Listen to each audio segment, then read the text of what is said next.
akamkazia macho, akampenda. Tumsifu Yesu Kristo.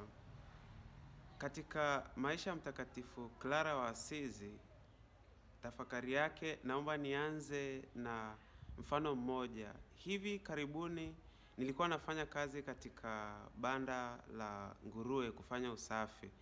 Sasa ni fupi hayo mabanda. Sasa nilikuwa napanda juu kwenda banda lingine, kuhamia banda lingine ili kuendelea kufanya usafi. Nikaa nimechoka sana. Ghafla nikaa nimeona mlango. Sasa nikakumbuka, kumbe naweza nikatumia milango hii, nikafungua, nikaingia. Sababu kuna kubeba kile kinyesi chake. Hapo sasa ndo angalau nikapata ahueni.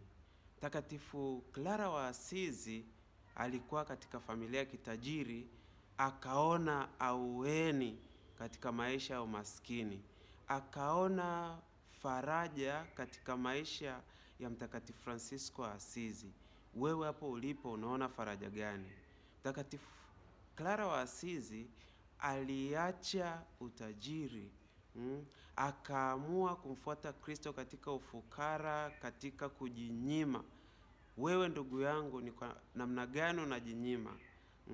Sio kuacha mali, sio kuacha fedha kama Mtakatifu Clara wa Asizi ama Francisco wa Asizi, kwa sababu utakuwa unahitaji hizo mali katika mahitaji mbalimbali. Lakini basi angalau kujinyima.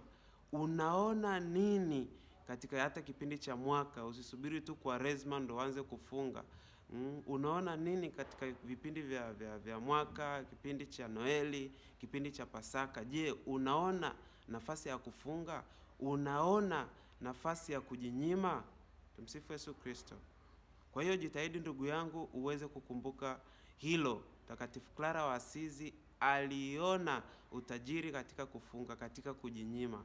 Na ni tafakari kwangu mimi na wewe tuweze kuona pia kuna nguvu, kuna nafasi ya kujinyima na kufunga hata kipindi ambacho sio cha Kwaresma.